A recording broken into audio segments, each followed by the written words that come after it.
एक वारकरी संप्रदायाचे, आपण वारकरी संप्रदायाचे, मी माळकरी साहेब, माझ्या गळ्यात माळ आहे. वारकरी संप्रदाय काय शिकवतो की लहान पोरांना जरी एखाद्या म्हाताऱ्या माणसाच्या पाया पडलं तर म्हातारा माणूस त्या लहान पोराच्या पाया पडतो. मी त्याच्या पायात बूट घालण्यासाठी तयार आहे.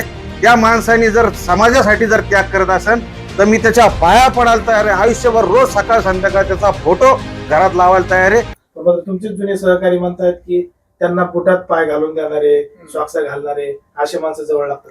नाही, काय झालं ना माहितीये का, हे बघा, एक वारकरी संप्रदायाचे, आपण वारकरी संप्रदायाचे, मी माळकरी साहेब, माझ्या गळ्यात माळ आहे.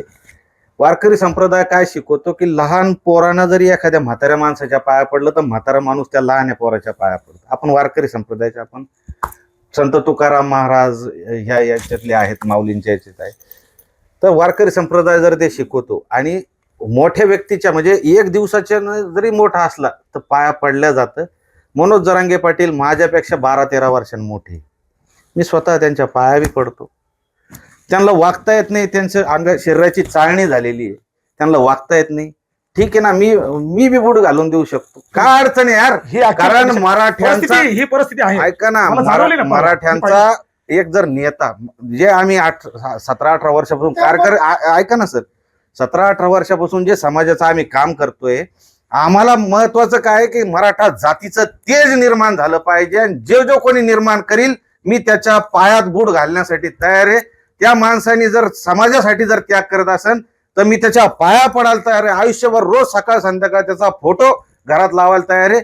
जे हुकले चुकलेले असतील त्या सगळ्यांना विनंती आहे, सगळ्या अभ्यासकांना विनंती आहे, तुम्हाला जो अभ्यास असेल, तुम्ही आजपर्यंत कार्य केलं असेल, आम्ही सॅल्यूट करतो. तुमचं कार्य चांगलं चालू आहे. काही लोक अजून अभ्यासकांचं काम चालू आहे, त्यांनाही आम्ही सॅल्यूट करतो. ज्यांचे बलिदान गेले त्यांनाही सॅल्यूट करतो. ज्यांनी कार्य करून, टीका करून जे बाजूला गेले त्यांनाही सॅल्यूट करतो.